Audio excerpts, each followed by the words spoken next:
వృషభ రాశి వారికి ఈ వారం సానుకూలమైనటువంటి గ్రహస్థితి గోచరిస్తోంది.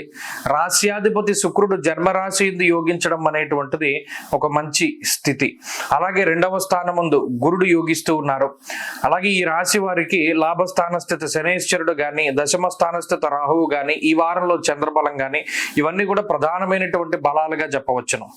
ప్రతికూలమైనటువంటి గ్రహస్థితుల్లో భాగంగా అర్ధాష్టమ కుజుడు, రెండవ స్థాన స్థితి రవి, ఈ రెండు గ్రహాలు మాత్రం కొంత ఇబ్బంది పెట్టడానికి ప్రయత్నం చేస్తారు. ప్రత్యేకించి ఐ ప్రాబ్లమ్స్ అంటే కంటికి సంబంధించినటువంటి సమస్యలు, అలాగే భాగ్యహాని భయం క్రూర, కొంత అర్ధాష్టమ కుజుడు కుటుంబపరమైనటువంటి విషయాల్లో కుటుంబ సభ్యుల మధ్యలో వాదోపవాదాలు కలిగించేటువంటి విధంగా ఈ వాక్ స్థానమందు ఉన్న రవి, కుటుంబ స్థాన స్థితి రవి, అలాగే చతుర్థ స్థాన స్థితి కూడా కుటుంబ విషయాలను ఎక్కువగా ప్రభావితం చేస్తూ ఉంటారు. ఇది ఒక్క విషయాన్ని దృష్టిలో పెట్టుకోవాలి.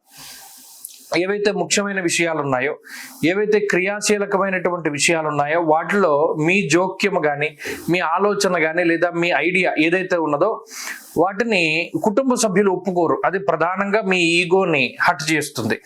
అంటే మానసికంగా మిమ్మల్ని కొంత ఇబ్బంది చేస్తుంది. ఈగో ప్రాబ్లమ్స్ అంటారు. చిన్న చిన్న వాటిని ఎక్కువగా పట్టుకోవడం, కొన్ని వాటిని వదిలేసే పరిస్థితులు ఉంటే చక్కగా వదిలిపెట్టి ముందుకెళ్ళండి. ముఖ్యమైనటువంటి వాటినే పట్టుకుంటూ ఉండండి. ప్రతి దాంట్లోనూ మనం చెప్పిందే నెగ్గాలి అనేటువంటి ధోరణి మాత్రం ఈ వారం పనికిరాదు.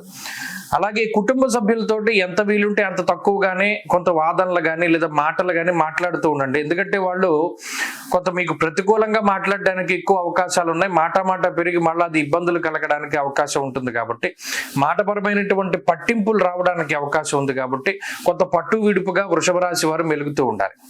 ఉద్యోగపరమైనటువంటి విషయాలు కానీ, వ్యాపారపరమైనటువంటి విషయాలు కానీ, ఇవేవి కూడా ఈ వారం అంత ఇబ్బందికరంగా లేవు. ప్రత్యేకించి మీకు కావలసినటువంటి వెసులుబాటు అంతా కూడా వాటిలో దొరుకుతూనే ఉంటుంది. పలానా ముఖ్యమైన పని ఉంది, మన ఉద్యోగపరంగా సరే ఇప్పుడు మనం సెలవు పెట్టుకుని వెళ్ళాలి అంటే మీకు సెలవు లభిస్తూ ఉంటుంది.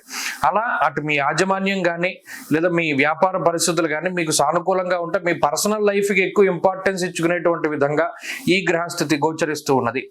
కొంత స్వార్థపూరితమైనటువంటి చర్యలు కూడా ఉంటాయి. అంటే కేవలం మీకోసమే మీరు చేసేటువంటి పనులు, విషయాలు ఇవన్నీ కూడా ఈ వారంలో కనబడుతూ ఉంటాయి. నిజానికి అదేమీ కూడా అంత తప్పు కాదు. స్వార్థం కొంతవరకు మంచిదే. అలాగే ప్రత్యేకించి ఈ వారంలో తీసుకునేటువంటి నిర్ణయాలు కూడా కొంత సానుకూలమైనటువంటి ఫలితాలు ఇస్తాయి.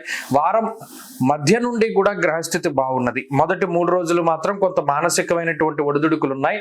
వాటిని దాటగలిగితే ఈ వారం అంతా కూడా మంచి ఫలితాలు వస్తాయి.